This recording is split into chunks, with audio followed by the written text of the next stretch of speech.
So the child's in the amniotic fluid for 9 months. The first 3 months of the gestational period we call trimesters for men, meaning three mesters. And each mester is solar.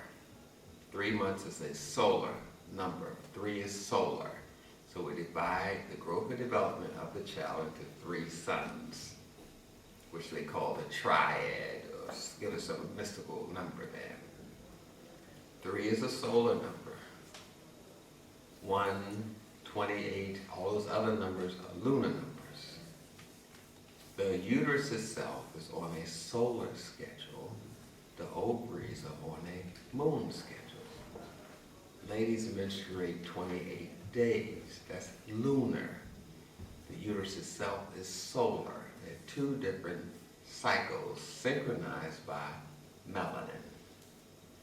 Getting into the science of this thing, because you just think the baby's just sitting in there for 9 months ordering videos and boogieing down, but all this science is occurring through this communication system, and the baby's in the amniotic fluid. And the amniotic fluid has little particles in it that you call melanin. And this melanin is what you call in science, melanin particles in science, we call electrons and protons and neutrons. Those are melanin particles. I'm trying to give you an understanding of what's going on here. When a metal lights up with electricity, we call it electrolyte. That's a metal that's lit up when electricity strikes it. We call it electrolyte. But we get into science and we say these are elements that light up and they call them ions. But in any case, inside this amniotic fluid is melanin particles that carry electrical charge. And electricity can produce color. You can have a red light, you can have a green light, you can have an orange light. Electricity generates colors, which we call pH, cycles per second. That's rhythmic counting, rhythmic measuring of electricity. And where there's electricity, there's sounds. Electric cables will hum. You hear them humming. You hear the buzzing of electricity. So the electricity can light up. You can get different colors from it. You see? So what I am essentially saying to you is the baby's inside the amniotic fluid, but every time you change your mood or state of consciousness, your electricity in your body changes, which we call pH. So if you cry and you're happy, your pH is alkaline. That's a different electrical charge. If you cry and you're angry, your tears are acid. That's a different electrical charge. The electricity in your body changes with every change in mood and state of consciousness, you see. So when the mother's happy, that's alkaline. It gives off a different electrical charge, a different color, a different hum, a different taste, a different feel. So what I'm saying is the baby can see happy. The baby's in this fluid and this electricity going up, so the baby says, oh, that's happy. And the baby can hear it. It's making a buzz, electrical sound. So the baby can hear happy. The baby touches the fluid so the baby can touch happy. The baby drinks amniotic fluid so the baby can taste happy. The baby can smell happy. To the baby, happy is holistic. But this happy is bipolar. You can be, you can see. So the baby's learning this duality, this bipolar nature of happy, from the mother and father being bonded as one. If the father is not bonded to the mother, then the baby learns partial happy, you see. The baby learns partial anger, partial jealousy, because the mother and father not bonded, merged together, married together, forming one. So the emotional vocabulary of the baby is, from then on, hampered, diminished. First trimester, you're laying down emotional bricks. And you learn the bonding emotion, how it feels to be with someone, and what you have to do to be one with this someone. So you're learning the emotion of bonding in the first trimester. In the first trimester, you're learning about reattachment. That's when someone is gone and you know they're still with you and you know they still love you. Say, no, you're insecure.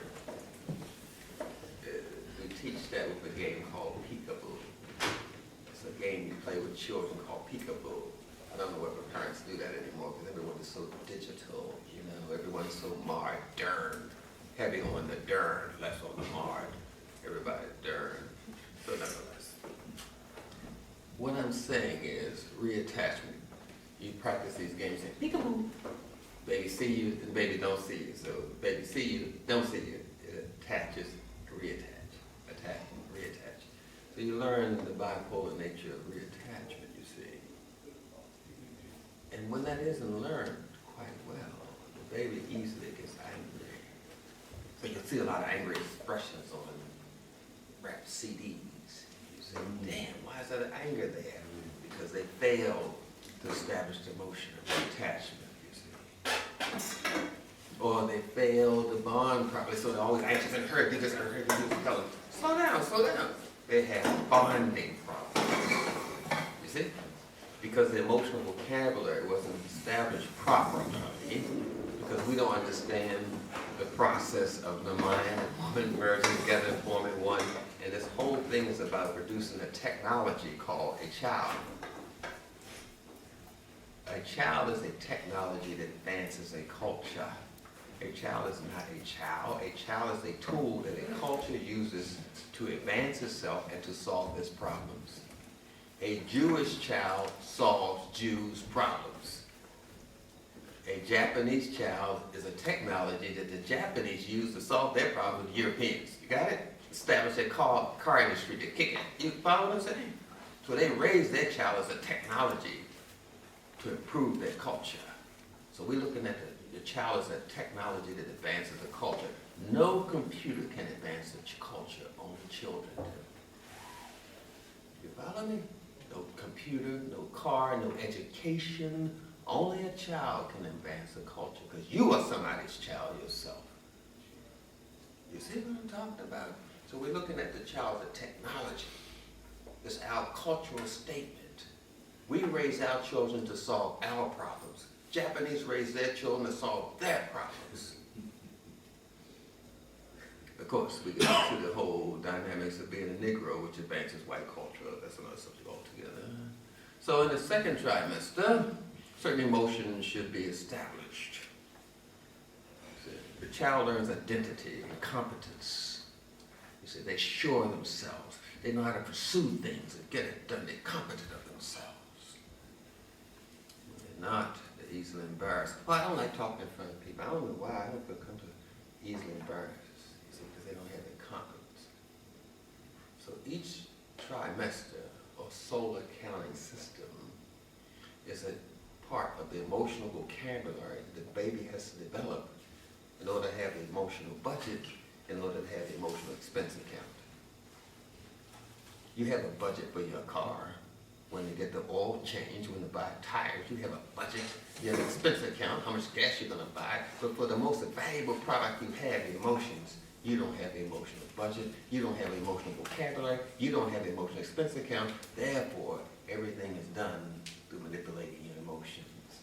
That's why you buy candy and sodas and rims and grills and nails and wigs and clothes and CDs and go to the movies. You go to the movies so someone sits there and manipulates your emotions for 2 hours and you pay them 15 pounds to play with your emotions.